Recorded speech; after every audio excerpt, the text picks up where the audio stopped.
안녕하세요 여러분. 지식을 통한 휴식 시뮬레이션 에스프레소의 이정대입니다.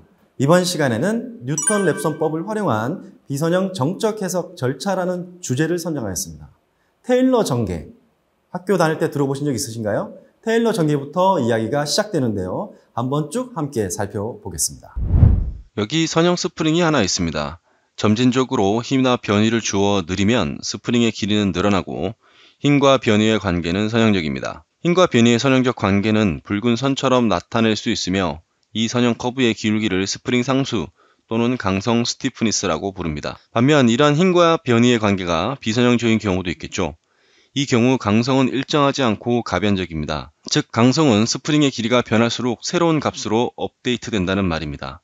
비슷한 개념을 통해 여러 개의 요소와 절점으로 구성된 구조해석 모델을 생각해 보겠습니다. 마찬가지로 모델에 가해진 힘과 변형의 관계가 비선형적일 경우 구조해석 모델의 강성 역시 비선형적일 것입니다. 그리고 이러한 구조물의 거동을 평가하는 것을 바로 비선형 정적 해석이라고 하죠. 선형 해석과 비선형 해석의 결과를 비교해 볼까요? 선형 해석은 특정 하중에 대한 변형을 알면 나머지 모든 하중에 대한 결과를 알 수 있죠. 반면 비선형 해석의 경우 f가 커짐에 따라 응답이 비선형적이므로 모든 하중에 대응하는 변형을 모두 구해야 합니다. 다르게 말하면 하중의 경로를 조금씩 따라가며 대응하는 응답을 모두 구해야 합니다. 하중을 조금씩 따라가며 즉 조금씩 증분, 인크리먼트 해가며 해석을 해야 합니다. 복잡한 비선형 해석의 공략 기법은 바로 디바이드 앤 컨쿼, 나누어 정복하는 것입니다. 지금 보고 있는 영상은 3D 익스피리언스 플랫폼의 구조해석 롤을 활용하여 수행한 비선형 정적 해석입니다. 해석 조건을 부여하거나 결과를 볼 때 이와 같은 용어들을 자주 접하실 텐데요. 도대체 이 용어의 정확한 의미는 무엇일까요? 뭔가 기초적인 것 같고 엄청 중요한 것 같은데 잘 이해가 안 됩니다. 오늘 저와 함께 최대한 이해해 보도록 하겠습니다. 이 용어들은 바로 뉴턴 랩선법이라는 수치 해석 기법을 이해해야만 무슨 뜻인지 알 수 있습니다. 뉴턴 랩선법을 이용한 비선형 정적 해석 절차를 이해하기 위해 강성 행렬의 개념, 선형 시스템 방정식의 해법, 그리고 비선형 개념 등을 이전 시리즈를 통해 살펴보았습니다. 그럼 실제로 비선형 정적 해석은 어떻게 하는 것일까요? 오늘도 역시 제가 이해하고 있는 형태로 설명드리도록 하겠습니다. 우선 두 가지 사항을 확인하고 넘어가겠습니다. 지난 회에서 살펴본 것처럼 이 해석은 정적 해석이므로 관성과 시간의 영향은 없다고 볼 수 있습니다. 그리고 비선형이기 때문에 구조물의 응답이 비선형적일 것인데요. 비선형성을 야기하는 비선형 효과가 포함되어 있을 것입니다. 말씀드린 내용을 요약해서 생각해보면 비선형 정적 해석은 운동 방정식에서 관성항과 감쇄항을 무시할 수 있으며 강성 행렬 K는 해석이 진행됨에 따라 변할 것입니다. 비선형 정적 해석에서 뉴턴 랩선법의 핵심은 우측 항의 하중 F를 서서히 가할 때 강성 행렬과 변위를 적절히 추정 또는 평가해 가면서 해석을 진행하는 것이죠. 단 힘의 평형이라는 물리 법칙을 준수하면서 말이죠. 뉴턴 랩선법의 원리는 테일러 시리즈에서 파생된 아이디어라고 할 수 있는데요. 무한번 미분 가능한 미지의 함수 fx가 있을 때 해석적으로 이 함수를 여러 개의 다항식, 즉 급수 형태로 나타낼 수 있는 것을 테일러 시리즈라고 합니다. 이러한 급수 전개를 통해 어떠한 함수라도 표현할 수 있는 신기한 것이죠. 미리 말씀드리면 뉴턴 랩선법은 이러한 테일러 시리즈에서 고차항을 모두 버리고 시작합니다.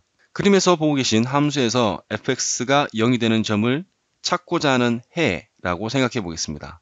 해, 즉 fx는 0이 되는 x값을 어떻게 구해야 할까요?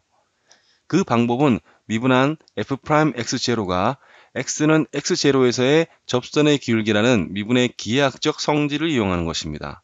그 흐름을 간략히 살펴보겠습니다. 중요하지만 다소 까다로운 내용이라 한 번에 이해가 잘 안 되더라도 전체적인 개념만 파악해도 충분하니 너무 부담은 갖지 마시기 바랍니다. 변수가 하나인 fx에서 아래와 같이 정의를 합니다. r은 찾고자 하는 해이며 따라서 fr은 0이다.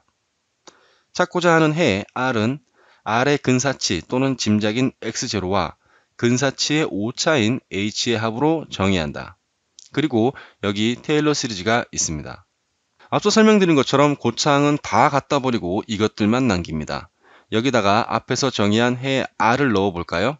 r의 정의와 길기의 관계에 따라 h는 이렇게 구할 수 있습니다. 이후 r을 업데이트하고 나면 다시 이와 같은 형태가 되네요. 그런데 이 r을 원함수에 대입해보면 0이 되지는 않네요. 아직 r을 해라고 칭하기에는 민망합니다. 대신 r은 x제로보다 해에 좀 더 가까워졌습니다. 이렇게 구한 r을 x1이라고 명명하고 x0 대신 사용해서 앞서 수행했던 과정을 추가적으로 진행합니다. 이러한 패턴의 반복적인 과정을 이터레이션이라고 합니다. 그럼 이러한 이터레이션은 언제까지 해야 할까요? 바로 충분히 해에 가깝다고 여겨질 때까지 반복해서 수행하는 것이죠. 이것이 바로 뉴턴-랩선 메소드입니다. 그럼 구조 해석에서는 어떻게 고려될까요? 잠시 주제를 바꿔서 힘의 평형 조건을 알아보고 계속 진행하겠습니다. 정적 해석은 구조물 전체에 대하여 외부에서 가한 힘의 총합 P와 내부 저항으로서 발생하는 내력의 총합 I는 같아야 합니다. 이러한 힘의 평형 관계는 구조물이 변형되는 과정에서도 유지되어야 하는 법칙이죠. 뉴턴-랩선 메소드의 원리는 바로 이러한 각 중분에서의 힘의 평형점을 구하는 데 활용됩니다. 각각의 중분, 인크레먼트 내에서 힘의 평형점을 찾기 위해 반복 계산, 즉 이터레이션을 하는 것이죠. 간단한 예를 통해 뉴턴-랩선법이 비선형 정적 해석에 어떻게 활용되는지 알아보겠습니다. 이와 같은 구조물이 있고 하중 P를 가합니다. 그런데 비선형 해석은 한 번의 결과를 얻을 수 없으므로 조심스럽게 하중을 조금씩 증분, 인크레먼트 해가며 해석을 진행합니다. 우선 전체 하중의 25%를 가하는 첫 번째 증분을 생각해 봅니다. 지금은 하중만 가했고 변형에 의한 내력이 없으므로 불평형력은 0.25p 그대로입니다. 이제 이터레이션을 시작해 보겠습니다. 우선 초기 시스템 강성, 즉 강성 행렬을 계산합니다. 이 강성 행렬을 통해 잠재적인 평형 위치 델타1을 추정합니다. 추정된 위치로 구조물의 형상을 업데이트한 후 주어진 힘과 변형으로 발생한 내력을 비교하여 평형을 이루는지 살펴봅니다. 안타깝게도 오차, 즉 불평형력이 존재하네요. 그럼 다시 두 번째 이터레이션을 시작합니다.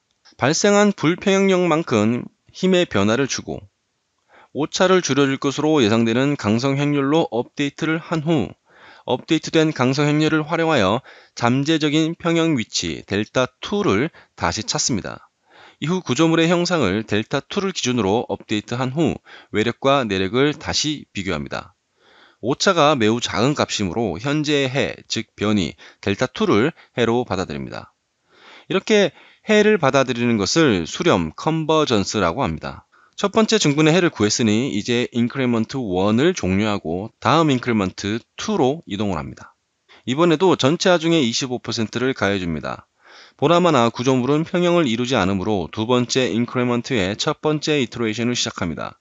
두 번째 인크리먼트에서도 앞의 방법과 동일한 방식으로 외력과 내력이 평형을 이룰 때까지 강성 행렬과 변형을 업데이트해가며 즉 이터레이션을 수행해가며 해를 찾습니다. 이러한 중분을 계속 반복하면서 토탈 로드 P를 모두 가할 때까지 해석을 진행하여 원하는 비선형 응답을 얻습니다. 각 중분에서는 앞서 보신 것처럼 최소 1개 이상의 이터레이션을 포함합니다. 그럼 인크리먼트 하나를 떼어내서 해석과 뉴턴-랩선 메소드와의 관계를 생각해 보겠습니다. 특정 중분 내에서 강성 행렬과 변이를 반복적으로 업데이트 해가며 불평형력을 없애는 과정은 앞서 살펴보았던 뉴턴-랩선 메소드의 수학적 정의와 동일한 형태를 띠고 있습니다. 대신 여기에서는 기울기의 개념으로 강성 행렬이 고려되었고 x 대신 변이, fx 대신 불평형력이 사용되었죠. 계산이 진행되가며 업데이트되는 강성 행렬은 탄젠트 스티프니스 매트릭스 또는 자코비안이라고 부릅니다. 사실 하나의 변수를 가지고 설명했던 뉴턴-랩선법은 이처럼 2차원 그래프 형태로 표현이 가능하지만 매트릭스와 벡터로 구성된 선형 시스템 방정식은 다변수 벡터 함수를 포함하고 있기 때문에 이렇게 표현할 수가 없죠. 마찬가지로 기울기 역시 단순한 하나의 값으로 표현할 수 없고 자코비안이라는 형태를 통해 표현합니다. 자코비안은 다변수 벡터 함수의 도함수 행렬로서 각 행렬의 요소를 한번 편미분한 형태로 생각할 수 있습니다. 엄밀히 따지면 동일하지는 않지만 2차원 그래프 형태에서의 기울기와 동일한 개념을 확장한 것이라고 받아들이셔도 무관하다고 생각합니다. 테일러 시리즈, 뉴턴-랩선 메소드, 자코비안 이란 까다로운 내용을 다루었는데요. 이것들이 결국 말하는 핵심은 바로 비선형을 국부적으로 선형화하여 문제를 풀어낸다는 것입니다. 생각해보면 테일러 시리즈에서 고차항들은 모두 갖다 버렸고 선형 부분만 떼어내서 계산에 활용하였습니다. 그리고 선형대소학에서 자코비안 행렬의 물리적 의미 역시 비선형 변환을 국부적인 선형 변환으로 근사시킨 것을 의미합니다. 따라서 전체 해석은 비선형 해석이지만 각 인크리먼트 내에서 반복되는 각 이터레이션은 선형으로 간주되어 계산됩니다. 그러나 거시적으로 보면 비선형적 문제를 푼 것이죠. 이러한 계산을 지구상에서 가장 잘하는 솔루션이 바로 아바쿠스와 3D 익스피리언스 플랫폼이 제공하는 구조해석 사용자 역할입니다. 그리고 용어적으로 뉴턴 랩선법처럼 한쪽에만 관계식이 존재하고 반대항은 0으로 세팅하는 계산 형태를 수학적으로 임플리시트 스킴, 음형태, 음함수 또는 내연적 기법이라고 부릅니다. 이와는 다른 형태로서 오늘 다루지는 않지만 이터레이션 없이 계산 결과를 향해 정주행하는 익스플리시트 스킴이라는 방식도 존재합니다. 우리가 흔히 듣는 임플리시트 솔버다, 익스플리시트 솔버다 라는 용어는 여기에서 나온 것입니다. 익스플리시트 기법이 별도로 존재하는 이유는 임플리시트 기법이 일정한 제약사항을 가지고 있기 때문입니다.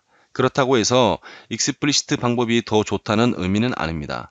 각자 장점인 영역이 있다고 생각을 해야 합니다. 익스플리시트 기법의 경우 본 시리즈의 다른 편을 통해 알아보도록 하겠습니다. 오늘은 나누어 정복하고 선형 해석을 통해 비선형을 해결하는 정말 소름이 돋을 정도로 훌륭한 아이디어에 대해 부족하나마 다루어 보았습니다. 네, 오늘은 뉴턴 랩선법을 활용한 비선형 정적 해석 절차에 대해서 간략히 살펴보았습니다. 다음 이 시간에는 솔리드웍스와 시뮬리아의 완벽한 통합 워크플로우라는 주제로 찾아뵙겠습니다. 끝까지 시청해 주셔서 감사합니다. 행복한 하루 보내세요.